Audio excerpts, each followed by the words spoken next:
Olá, pessoal, tudo bem com vocês? Vamos corrigir então nossos exercícios da aula anterior. O exercício de número 1 nos falava o seguinte: escreva uma expressão algébrica que represente cada situação. Utilize as variáveis para representar os valores desconhecidos.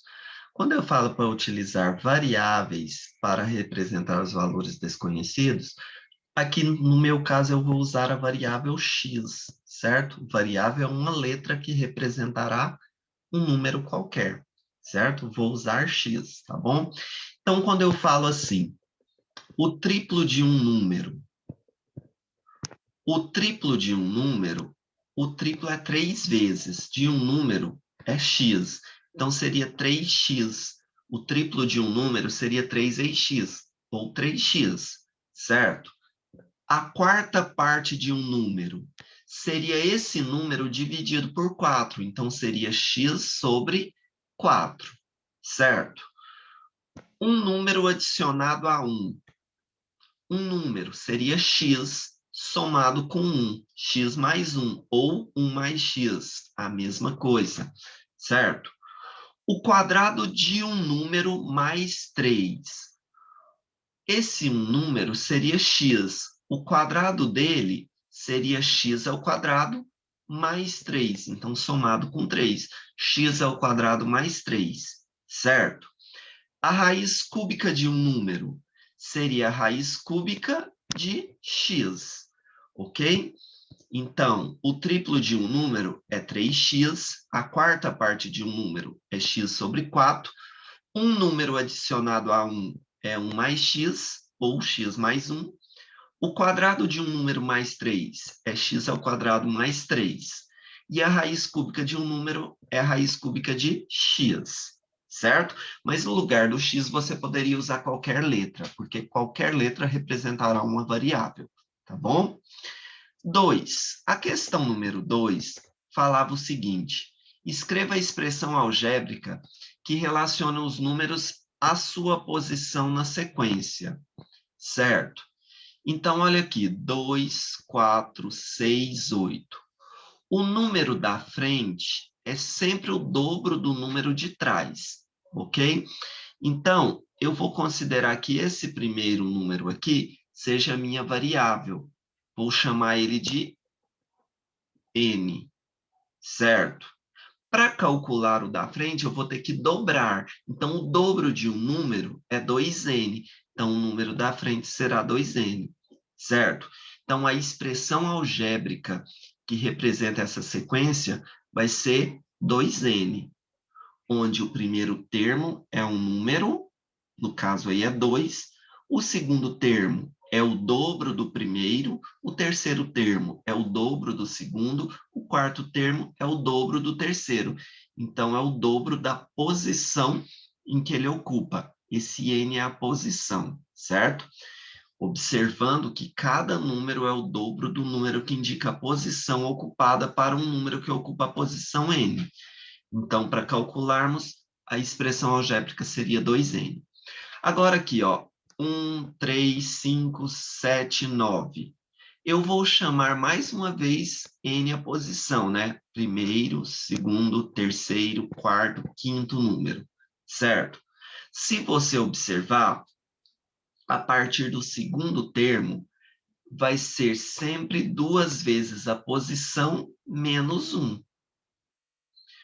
Olha o primeiro número, 2 vezes 1, 2, menos 1, 1. Olha o segundo número, 2 vezes a segunda posição, 4, menos 1, 3. Olha a terceira posição, 2 vezes a terceira posição, 6, menos 1, 5. Então, a expressão algébrica que representa é 2n menos 1, certo? 1, 4, 7, 10. Se você observar, cada posição, primeiro, segundo, terceiro, quarto termo, eu vou chamar a posição também de n, mas poderia chamar de qualquer outra letra. Se você observar, o número é 3 vezes a posição que ele ocupa menos 2. Ó, a primeira posição, 3 vezes a primeira, 3, menos 2, 1.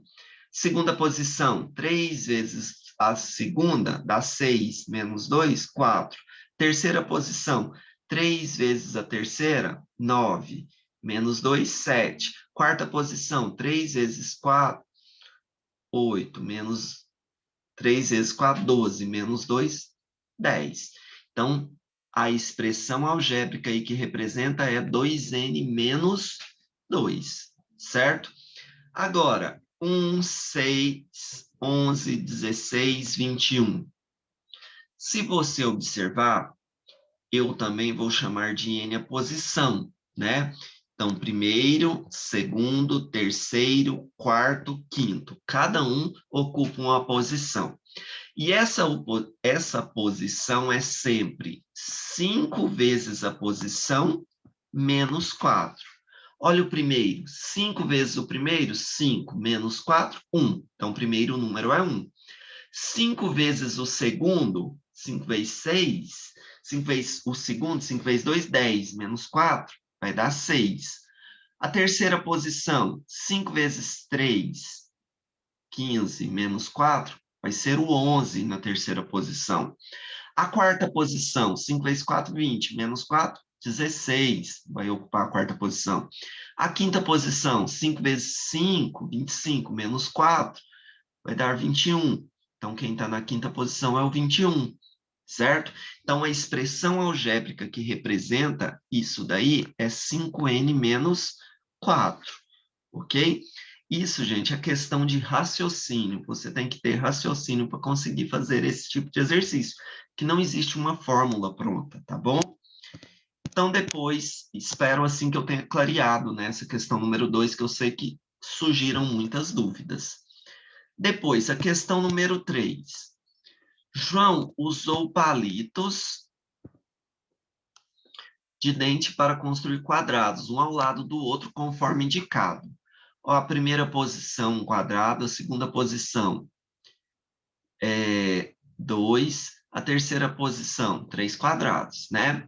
Sabe que a figura 1 temos um quadrado com 4 palitos. Na figura 2 temos 2 quadrados formado com 7 palitos. Na figura 3, nós temos 3 quadrados que é formado com 10 palitos e assim por diante.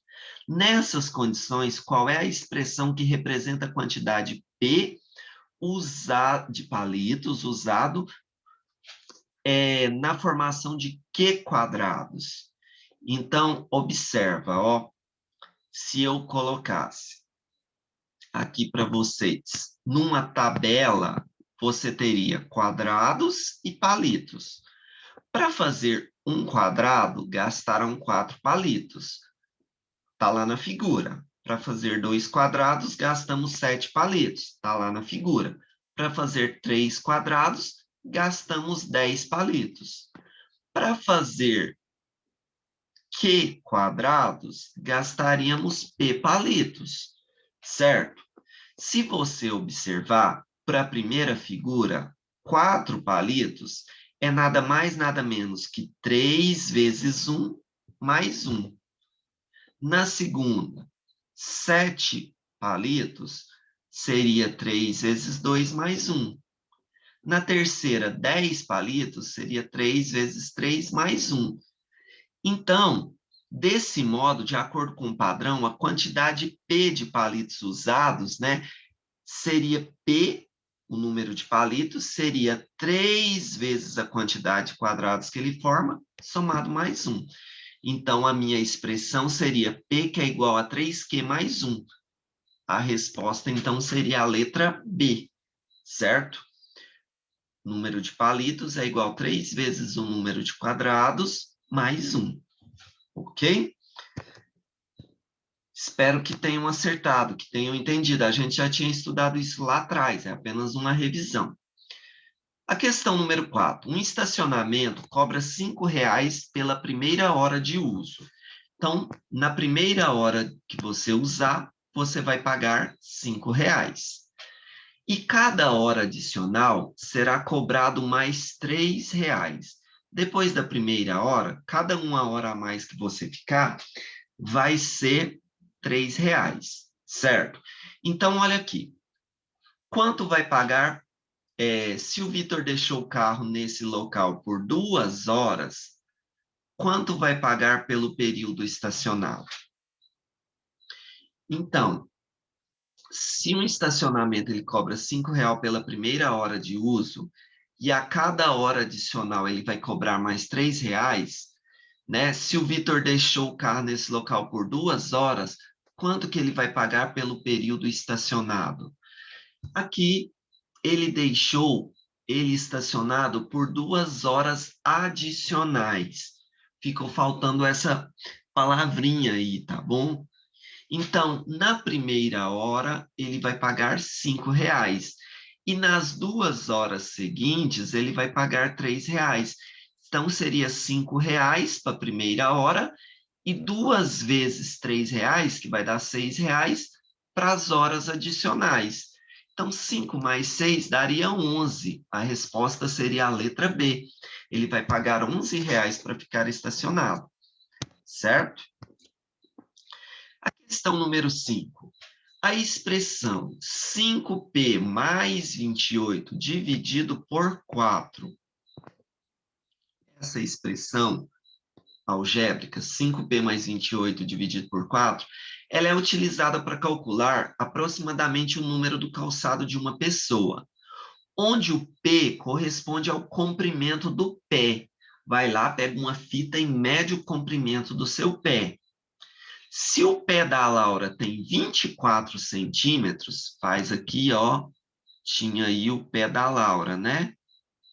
Aí foi, deu 24 centímetros de pé, do calcanhar até lá nos dedão, certo? Qual que seria o número do calçado dela? Então, no lugar de P, eu trocaria por 24, certo? Então, ficaria 5 vezes 24 mais 28 dividido por 4. De acordo com a matemática, primeiro resolve a multiplicação. Então, 5 vezes 24, 120. Vou repetir o mais 28 e o dividido por 4, certo? Continuando, de acordo com a matemática, resolve-se a soma. 120 mais 28, 148. Vou repetir o dividido por 4. E, por final, resolvo a divisão. 148 dividido por 4 dá 37. Então, o calçado de Laura vai ser o número 37. Se ela chegar na loja para comprar, se o pé dela tem 24 centímetros, ela vai calçar o número 37 de calçado, ok? Depois, a questão número 6. Verifica se os números de linhas indicado por X em relação aos números correspondentes das linhas indicadas por Y são diretamente proporcionais ou inversamente proporcionais. Para ser diretamente proporcionais, quando você divide um de cima pelo de baixo, tem que dar constante, né? Então, 40 dividido por 5 dá 8. 80 dividido por 10 dá 8. 48 dividido por 6 dá 8. 72 dividido por 9 dá 8. Então, se deu constante essa divisão, eu digo que eles têm razões iguais. Então, eles são diretamente proporcionais, certo? Se der razões diferentes, eles não são proporcionais. Então, ó, se eu pegar 6 dividido por 2, 3. 8 dividido por 4, 2. 12 dividido por 6, 2. 24 por 12, 2. Ó, aqui deu 3, aqui deu 2, aqui deu 2, aqui deu 2. Tem hora que deu 3, tem hora que deu 2. Então, não é constante. Então, como as razões são diferentes, os números não são proporcionais, certo? Depois, na letra C.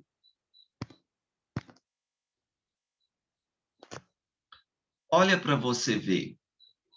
Se você dividir 10 por 4, 5 por 8, 2 por 20, 2,5 por 16, não vai dar certo.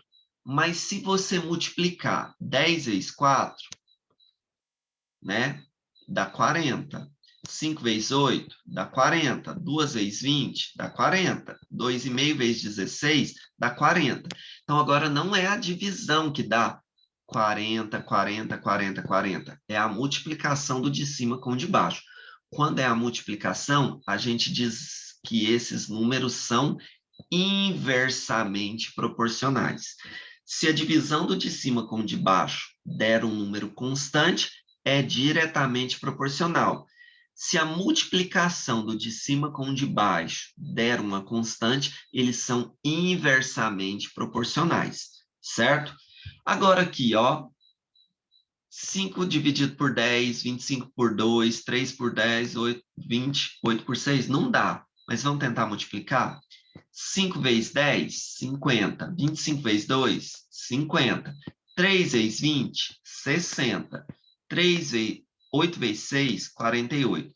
Deu 50, deu 50, deu 60, deu 48. Nem a divisão deu constante, nem a multiplicação deu constante. Então, se os produtos são diferentes, né, eu digo que eles não são números proporcionais, certo? Então, para ser proporcional, se a divisão do de cima com o de baixo der igual, sempre, eles são diretamente proporcional. Se a multiplicação do de cima pelo de baixo der sempre iguais, eles vão ser inversamente proporcionais. Se der diferente a multiplicação e a divisão, eles não são proporcionais, tá bom? Continuando. Complete o quadro de cada item de modo que os números da linha indicada por X é um número correspondente da linha indicada por Y, para que sejam diretamente proporcionais.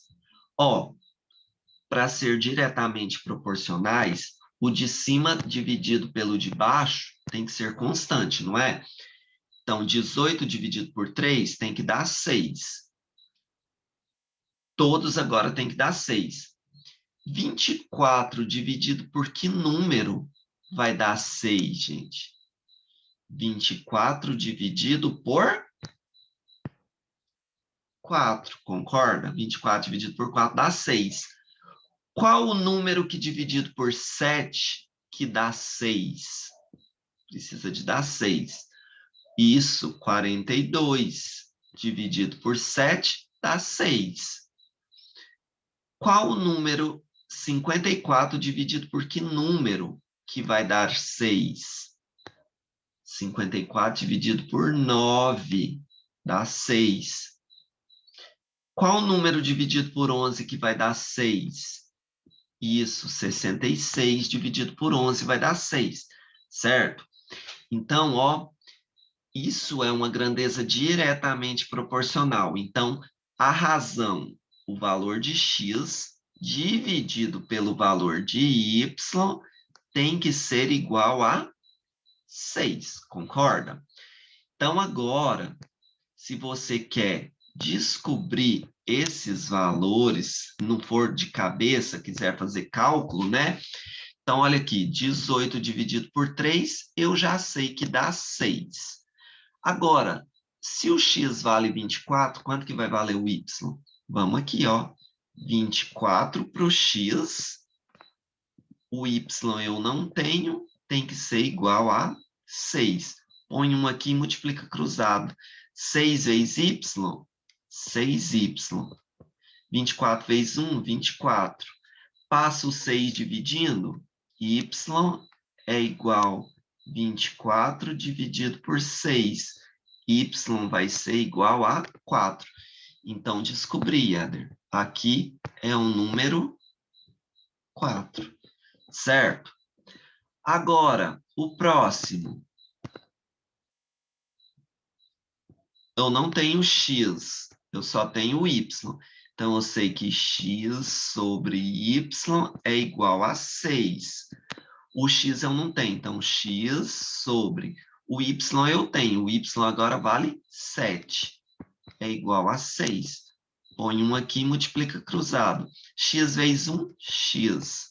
6 vezes 7, 42. Então, descobri que o x aqui vale 42. Certo? Para o próximo, Éder. Eu tenho x valendo 54 e o y eu não tenho. Então, ó, x sobre y tem que dar a razão, que é 6. De onde você tirou esse 6? Eu peguei 18 dividido por 3 e achei que é 6, certo? Então, o x eu tenho 54 dividido pelo y, eu não tenho. Por y é igual a 6. Põe 1 aqui e multiplica cruzado. 6 vezes y, 6y. 54 vezes 1, 54. Y é igual a 54 dividido por 6. Y é igual a 9. Ah, descobri aqui, é um 9. Certo? E o último aí, professor? Eu não tenho o valor do x. Então, eu sei que a razão entre x e y é igual a 6. Então, o x eu não tenho. O y ele me deu, vale 11, que é igual a 6. Põe 1 aqui e multiplica cruzado. X vezes 1, x. 11 vezes 6, 66. Certo? Então, aqui seria 66. Então, o quadradinho vai ficar assim, depois de resolvido. Tá bom? Agora, na próxima, eu já tenho grandezas inversamente proporcionais. Quando as grandezas são inversamente proporcionais, aí não é x dividido por y. Aí é x vezes y. Concorda? Então, nós vamos ter isso daqui, ó. X vezes y, porque são inversamente proporcionais. Então, x vezes y tem que dar... Faz aqui para mim, ó. 25 vezes 9. 25 vezes 9, vamos fazer aqui 25 vezes 9. 9 vezes 5, 45, vai 4. 9 vezes 2, 18. 19, 20, 21, 22. Então, 225, certo? A razão tem que dar sempre 225. Esse vai ser o meu parâmetro, ok? Então, agora vamos, né, para o primeiro. Ó, então, eu sei que x vezes y é igual a 225. Aqui ele me deu x, vale 5 vezes o y, que é igual a 225. O 5 está multiplicando, passa dividindo. Y é igual a 225 dividido por 5. O y vai ser 225 dividido por 5 dá 45. Então, descobri que aqui vale 45, certo? Agora, para o próximo. Eu sei que x vezes y é igual a 225. Concorda? O x ele não me deu. Então, x vezes o y, ele me deu, vale 1. É igual a 225. X vezes 1, x, que é igual a 225. Certo? Então, quanto que tem que ser aqui em cima? 225. Certo? Depois, eu sei que x vezes y é igual a 225. Ele me deu o x valendo 3. Então, 3 vezes y é igual a 225. Y é igual a 225 dividido por 3. Y vai ser 75. Então, aqui embaixo vai ser 75. E depois, x vezes y tem que dar 225. Éder, de onde você tirou 225? Multiplicando 25 vezes 9. Então, ele me deu o x... 15 vezes y, que é igual a 225, y é igual a 225 dividido por 15, y que é igual a 15. Então, o de baixo é 15, certo? Então, meu quadradinho vai ficar 25 com 9, 5 com 45, 225 com 1, 3 com 75 e 15 com 15. E aqui o produto x vezes y é 225. Faltou um 5 aí, tá bom? Depois, questão número 8. Divida um número indicado de acordo com a orientação de cada item. 45 em partes diretamente proporcionais a 2, 3. Olha, gente, se é em partes diretamente proporcionais, né? Diretamente proporcionais, Então, eu sei que o x dividido pelo y vai ser um número constante, certo? E ele quer que seja diretamente proporcionais a 2 e a 3, certo? Então, diretamente proporcional a 2 e a 3. O que que isso significa? Que esse valor x, ele vai ser proporcional a 2, e esse valor x, ele vai ser proporcional a 3, certo? Multiplicando cruzado aqui, ó, em cima, 2 vezes k, x vezes 1. X vezes 1 é x. 2 vezes k é 2k. Multiplicando aqui embaixo cruzado, x vezes 1 é x. 3 vezes k, 3k. Certo? Então, o que que eu vou ter aqui? Melhorando isso aqui para vocês. Aqui no lugar de ser x, vai ser y. Aqui eu vou deixar, consertar aqui para vocês. Ó, y para 3, certo? Então, aqui vai ser y. Ok?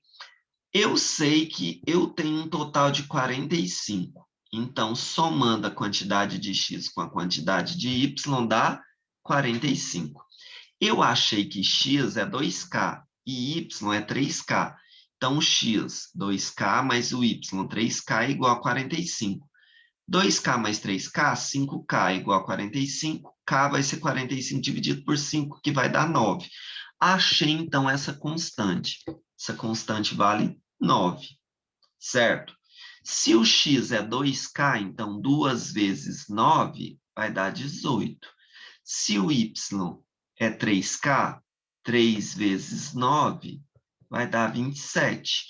Então, as partes proporcionais vão ser 18 e 27, dividindo 45 em partes diretamente proporcionais a 2 e 3, certo? Então, essa era a resolução da questão número 8. A letra A. A letra B falava assim: 56 em partes inversamente proporcionais. Agora, como é em partes inversamente proporcionais, eu sei que x vezes y vai ser uma constante, certo? Eles são inversamente proporcionais a 3 e 4. Então, eu vou falar assim, ó, que 3 vezes x é constante e 4 vezes y também é constante, proporcional a 3 e 4, certo? Isso vai dar uma constante. Se eu pegar isso daqui e passar dividindo, eu tenho que x é igual a k dividido por 3, e que y é igual a k dividido por 4. O 4 está multiplicando, passa dividindo. O 3 está multiplicando, passa dividindo. Então, x é k sobre 3, y é k sobre 4, certo? E eu sei que a soma do x e do y são 56 partes. Então, x mais y igual a 56. Quem que é o x? K sobre 3. Quem que é o y? K sobre 4. Isso tudo dá 56. Tira o mínimo entre 3 e 4. O mínimo entre 3 e 4 é 12. 12 dividido por 3, 4 vezes K, 4K. 12 dividido por 4, 3 vezes K, 3K. 4K mais 3K, 7K.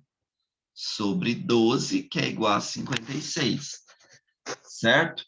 Resolvendo isso daqui, multiplica cruzado. Então, aqui põe 1 e multiplica cruzado. 7K vezes 1, 7K. 12 vezes 56, 672. Passo 7 dividindo, Então, K é 672 dividido por 7, que vai dar 96. Descobri a minha constante, certo? Agora, 96 dividido por 3, isso vai dar 32. E 96 dividido por 4, isso vai dar 24. Então, o x vai valer 32 e o y vai valer 24. Somando 32 mais 24 dá 56, certo? As partes, ok? Depois a questão número 9. Um suco de 3.600 ml foi preparado seguinte as orientações, de misturar 2 partes de suco com 7 partes de água.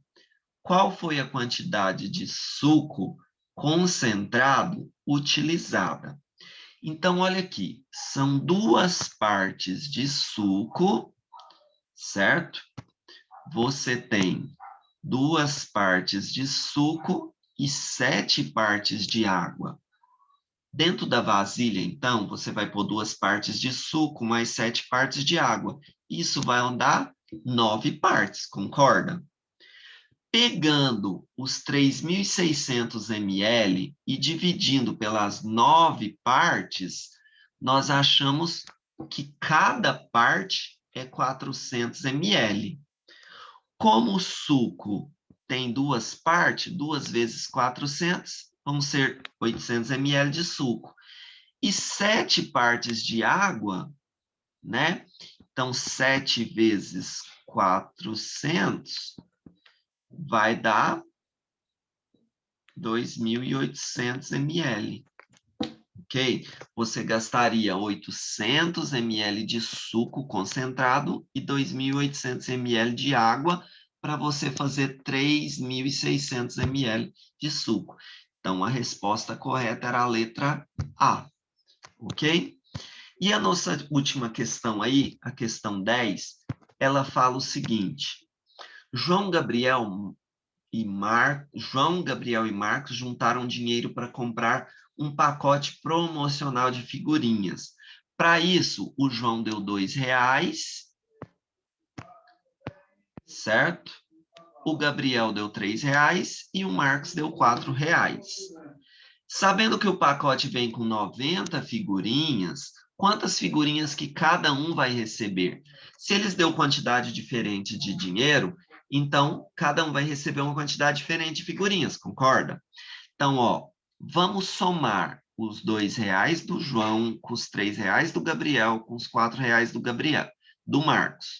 Isso vai dar R$9, concorda? Pegando as 90 figurinhas e dividindo por 9, a gente vai ver que cada parte corresponde a 10 figurinhas. Como o João deu R$2, então 2 vezes 10, ele vai pegar 20 figurinhas. Como o Gabriel deu R$3, 3 vezes 10, ele vai pegar 30 figurinhas. Como o Marcos deu R$4, 4 vezes 10, ele vai pegar 40 figurinhas. Somando 20 mais 30 mais 40, você vai ter as 90 figurinhas que foram divididas entre eles, certo? Então, o João receberá 20 figurinhas, o Gabriel 30 figurinhas e o Marcos receberá 40 figurinhas, ok? Espero que tenham entendido, certo? Se não entendeu, volta no vídeo. Se não entendeu mais uma vez, vai lá no WhatsApp, me chama e me tira a dúvida, me pergunta que eu posso ajudar vocês, tá bom? Vamos então para a nossa próxima aula, a nossa aula de número 7. Nós vamos começar a aula de número 7, né? Fazendo o nosso cabeçalho, que é de praxe, né, gente? Sempre. Então, escreva aí no seu caderno, aula de número 7, segundo bimestre, 7º ano A ou 7º ano B, né? Sua série e turma, e o período, do dia 20 ao dia 27. Eu sou o professor Éder, seu professor de matemática, ok? Hoje a gente vai falar sobre o plano cartesiano e a representação de pontos no plano cartesiano, certo? O plano cartesiano contém duas retas numéricas que são perpendiculares, ou seja, formam ângulos de 90 graus entre si. O eixo das abscissas, o eixo X, é o eixo horizontal, e o eixo das ordenadas, o eixo Y, é o eixo vertical. Nesse plano, nós podemos localizar qualquer ponto indicando a abscissa e a ordenada. Nessa ordem, formam as coordenadas do ponto. Também chamamos essas coordenadas de um ponto de par ordenado, certo? Então, nós temos o seguinte: o plano cartesiano, ele é formado por duas retas. Nós temos uma reta horizontal, chamado de eixo das abscissas, ou eixo X, e uma reta vertical, chamada de eixo das ordenadas, ou eixo Y, ok? À direita da horizontal, nós temos os números positivos, ó, 1, 2, 3, 4, 5, 6, até o mais infinito. E à esquerda da reta horizontal, os números negativos, partindo do zero, menos 1, menos 2, menos 3, menos 4, menos 5, até o menos infinito. No eixo Y, a mesma coisa. Para cima, nós temos mais 1, mais 2, mais 3, mais 4, mais 5, mais 6, até o mais infinito. Para baixo, partindo do zero, menos 1, menos 2, menos 3, menos 4, menos 5, até o menos infinito. Se você observar, as distâncias entre esses números, elas são de uma unidade, ou seja, essas distâncias, elas têm o mesmo tamanho, por isso você tem que pegar a régua para escrever essas distâncias, do 1 para o 2, 3 para o 4, 4 para o 5, 5 para o 6, e assim sucessivamente, certo? Você pegando um número x e um número no eixo y, você tem um par de coordenada. Abscissa e ordenada vai formar o meu par de coordenada, que é representado por um ponto, certo? Um valor na abscissa e um valor na ordenada, um valor na horizontal e um valor na vertical, ok? Não pode trocar o y primeiro e x depois, porque isso muda totalmente. É sempre o x primeiro e o y em segunda. Então, olha aqui para você ver, por exemplo, esse ponto A, ele tem o x valendo 1 e o y valendo 3. Então, ó, a partir do zero, na horizontal ele andou uma casa e na vertical ele andou 3. 1, 2, 3. Né? Então, 1 para frente, 1, 2, 3 para cima. Ó, onde que deu o ponto A, certo? O ponto B, ó, 0 e menos 1. Em relação a x, ele nem andou para frente, nem para trás, porque é 0. Em relação ao y, ele desceu 1, que é negativo, menos 1. Então, B está aqui, certo? O ponto C, ó, ele andou, olha aqui onde está o ponto C. Ele andou 1, 2, 3, 4, 5 para frente. Então, 5. E ele andou 1, 2 para baixo, concorda? Está aqui, ó. Então, menos 2. Então, seria 5 e menos 2, certo? Olha o ponto E. O ponto E, ele andou 1, 2, 3 para trás. Então, menos 3. E ele andou 1, 2, 3 para baixo, ó. Menos 1, menos 2, menos 3 para baixo. Então, menos 3 também. Então, as coordenadas de E seriam menos 3 e menos 3. O ponto F está aqui, ó. Ele andou 1, 2, 3, 4 para trás, concorda? Então, por isso, menos 4. E ele andou, né? 1, 2, 3, 4 para cima. Então, 4 positivo, certo? O ponto F teria coordenadas menos 4 e 4, ok? Isso forma, então, um plano cartesiano. O ponto O é a origem do plano cartesiano e suas coordenadas são 0 e 0. Ponto O é aonde eles se cruzam, ó. aqui está cruzando, não é? Bem nesse ponto de cruzamento é a origem, certo? Onde o x vale 0 e o y vale 0. As coordenadas do ponto A é 1 e 3, ou seja, a abscissa é 1, o x vale 1, e a ordenada é 3, o y vale 3. As coordenadas dos outros pontos marcados nesse plano cartesiano são 5 e menos 2, o ponto C, 4 e 0, o ponto D, menos 3 e menos 3, o ponto E menos 4 e 4, o ponto F, certo? Através dessas coordenadas, vocês podem fazer transformações geométricas no plano cartesiano, adicionando ou multiplicando essas coordenadas, certo? Então, transformações geométricas no plano cartesiano. Observe as coordenadas do vértice do polígono representado no plano cartesiano a seguir. Ó, o ponto A está no x igual a 3, no y 0. Concorda? O x está no 3, ele nem subiu, nem desceu, então o y está no 0. Então, A, 3 e 0, certo? O ponto B, o x está no 7 e o y está no 2. Então, 7 e 2. O ponto C, o x está no 5 e o y está no 4, certo? Então, está aqui. Ponto D, o x está no 3 e o y também está no 3, ó. Então, está aqui, certo? Fechando essa figura, nós temos esse trapézio aí, certo? Então, observe o seguinte. Se eu adicionar um número inteiro às coordenadas, certo? O esquema a seguir mostra obtermos o adicionando 4 às coordenadas. Então, a essa primeira coordenada A, eu vou adicionar mais 4. Olha para onde o ponto vai vir. A coordenada B, 7, 2, adicionando 4, vai ficar 11, 6. Olha para onde o ponto B vai vir. A coordenada C, 5 e 4, se eu adicionar 4, ela vai passar a ser 9 e 8.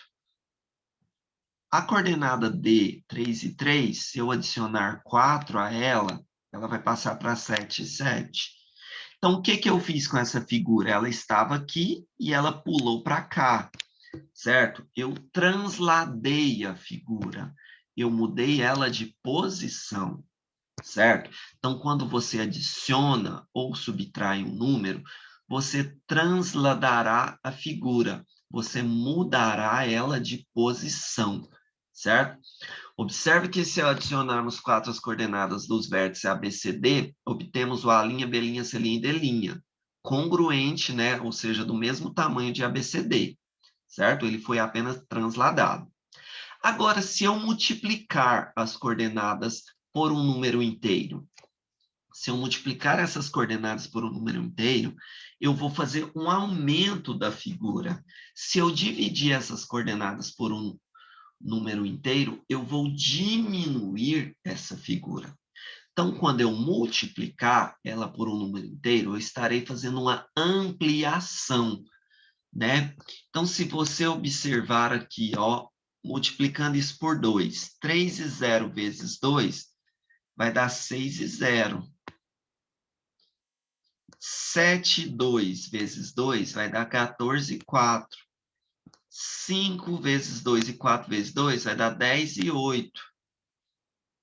3 e 3 vezes 2 vai dar 6 e 6.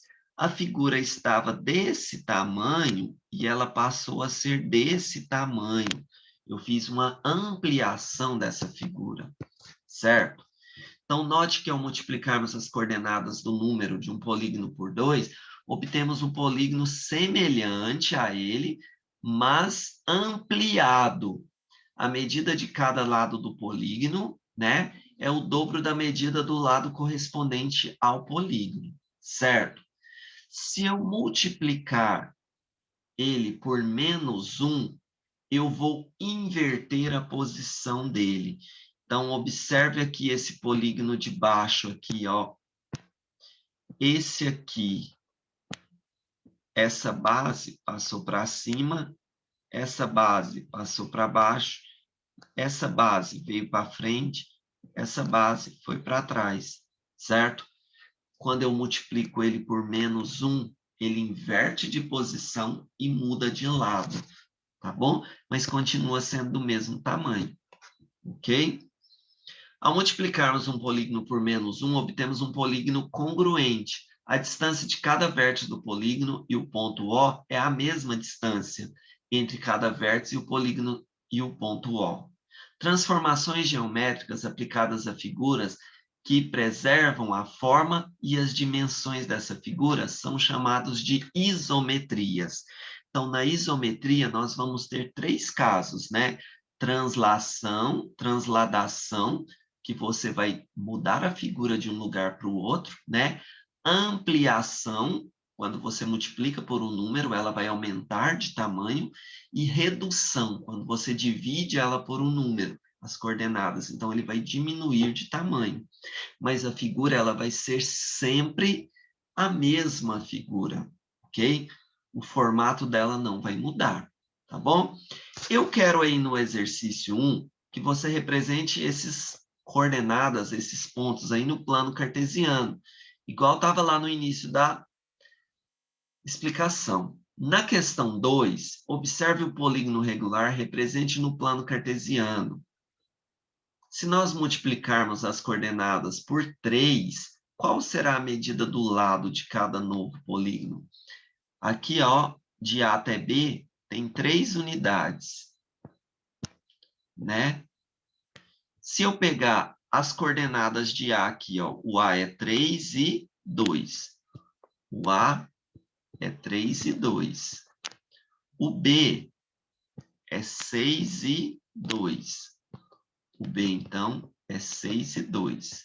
Se nós multiplicarmos essas coordenadas por 3, então aqui vezes 3 e aqui vezes 3, o A' vai ser 9 e 6, o B' vai ser 18 e 6. Qual que vai ser a distância nova aqui, ó? A distância de A para B era de 3 unidades aqui, ó. 3 para 6 deu 3 unidades. E agora o A' para o B', qual vai ser a distância? Marca aí, ó, 9 e 6, 18 e 6. Passa uma reta ligando eles e vê quantos quadradinhos que dá do A' até o B', certo? Você está fazendo uma ampliação. 3. A figura é um hexágono regular. Quantos eixos de simetria ela tem? Ela tem 3 eixos de simetria, 6 eixos de simetria, 12 eixos de simetria, ou ela não tem eixos de simetria? Eu falei para vocês lá no passado, no início do ano, que eixos de simetria são retas que dividem a figura ao meio e a parte de um lado continua igual à parte do outro. Então, essa reta aqui, ó, faz essa parte de cima ser igual a essa parte de baixo. Então, é um eixo de simetria, certo? Quantos eixos de simetria essa figura tem? Quantos eixos de simetria ela possui? 3, 6 ou 12, certo? Depois, observe o desenho do barco na malha quadriculada e responda as questões 4, 5 e 6. Então, tem um barco aí, né? Você pode tirar as coordenadas de cada ponto desse barco, né? Aqui um ponto, aqui outro, aqui outro, aqui outro, aqui outro, aqui outro, aqui outro. Cada ponto desse tem uma coordenada, ok? Por exemplo, se eu pegasse, eu vou fazer só um exemplo. Esse ponto aqui, a coordenada dele seria 2 e 3. Esse ponto aqui, a coordenada seria 4 e 1. Certo?